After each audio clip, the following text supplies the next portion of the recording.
Namataan ng ipo-ipo o water spout na yan sa dagat malapit sa mga bahay sa Lapu-Lapu City sa Cebu.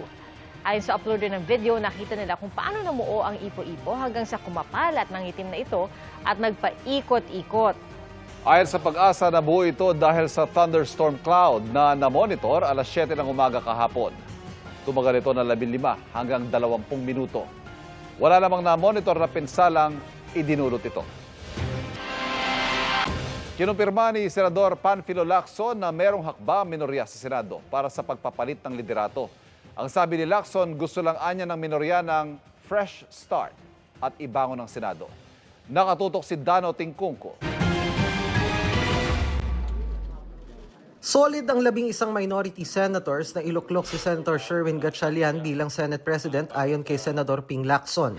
Si dating Senate President Tito Soto anya ang pumili mismo kay Gatchalian. Sana kung pagpalit tayo ng liderato, maibango namin, magkaroon kami ng fresh start. Kaya nga napili namin si Senator Sherwin Gatchalian. At least fresh face at wala siyang kaaway. Kaya siya yung aming napagkaisahan. 11 kaming tumatayo ngayon at parang nagkaisa-isa, kulang na lang kaming mag-blood compact na 11. Hindi kami papayag na hindi si Sherwin Gatchalian ang maging ang mahirang na Senate President. The Senate of old, sana maibalik. Sa ngayon, nasa 11 lang ang miyembro ng minorya habang 13 ang majority senators. Kailangan ng grupo ni Lacson ng 2 majority senators para makuha ni Gatchalian ang Senate presidency. Pero tumanggi si Lacson na sagutin kung may chance bang bumalik sa kanilang grupo sina Senator Pia Cayetano, magkapatid na Mark at Camille Villar at Senate President Pro Tempore Loren Legarda. Ayokong i-disclose yan. Kung meron ng pag-uusap, sabihin na natin meron kami yung kanya-kanyang task allocation. Kasi yan ang amin na pag-usapan.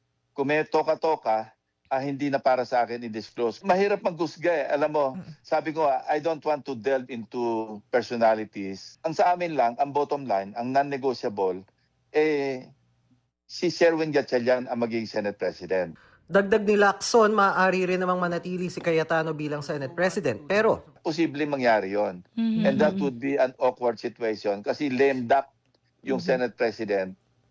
Siya lang yung mag-open ng session, magpe-preside. Pero pagdating sa botohan, maski anong motion yan, at nagkaisa yung 11 na majority, the new majority of 12. Yes, sir. Napaka-awkward ng position ng Senate President. Parang kahiyahiya na yung kanyang posisyon. Nakatayo lang siya doon, na wala naman sa majority. sakaling maluklok si Gatchalian bilang Senate President, sabi ni Lacson, hindi problema na maging presiding officer ito ng impeachment court. Dagdag ni Lacson, maganda nga anya na nakonvina ni Cayetano bilang impeachment court ang Senado. Paniniguro rin ng senador, evidence-based ang magiging desisyon ng kanilang grupo kaugnay sa impeachment trial ni Vice President Sara Duterte. Ayaw naman magsalita ni Lacson sa ulat na may grupo ring nagtutulak na ibalik bilang Senate President si Senador Cheese Escudero. Ayoko nang pag-usapin yon kasi yung usapan na yon hindi open yon. Kaya ayoko mag-disclose kung ano yung information na pag-usapan na behind the scenes or behind closed doors. Sabihin na lang natin na hindi lamang may naghahangad para mapalitan ng liderato. Ang sa amin, ang talagang primary o main concern naming 11, ibangon yung Senado. Patuloy naming sinusubukang kunan ng pahayag si Senate President Cayetano pati si Gatchalian at Escudero pero wala pa silang tugon sa ngayon. Dano Tingkungko, Nakatutok 24 Oras. Ready na ang mga Sparkle artists para sa upcoming Sparkle Fun Run na gaganapin sa May 30. Si Kapuso Primetime Princess Barbie Fortesa nag-10K run sa Makati kanina at ang kanyang paanyaya, wanna run 10K with me? 6 days to go na lang bago ang Sparkle Fun Run na gagawin sa Quirino Grandstand. And that's my chika this weekend. Ako po si Nelson Canlas. Pia, Ivan?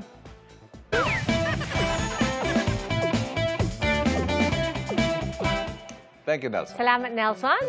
Mga kapuso, tila naging major in medicine, minor in culinary ang atake ng ilang med students na gumamit ng karneng baboy para sa kanilang training. Ang isa namang kuting ang naging pasyente ng nursing student. Yan ang pampagood vibes na hatid ni Aubrey Carampel.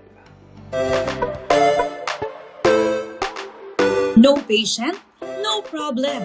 Next level ang pagiging resourceful ng isang nursing student sa Puerto Princesa, Palawan. Ang pinagpraktisan niya para sa kanyang return demonstration, ang kanyang kuting na si Millie.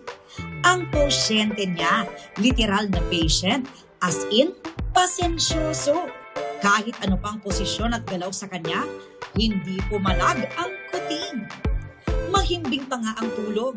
Kwento ni EJ, chill lang talaga si Millie, lalo na kapag malamig. Kakaiba rin ang naging pasyente sa training ng mga med student na ito. Ang kanilang precision at proper handling technique, sinanay nila sa karneng baboy. Di ba may kasabihan nga na pag may tiyaga, may adobo? Matapos pagpraktisan ng karneng baboy, inuwi at niluto. Presenting ang adobong sutured in fine medical grade threads. Literal na suture muna bago saute. Pero don't worry, dahil clinical procedure ang kanilang ginawa, sterilized ang tubig at mga gamit. Kaya safe raw kainin. Aubrey Carampel, Nakatutok, 24 Oras.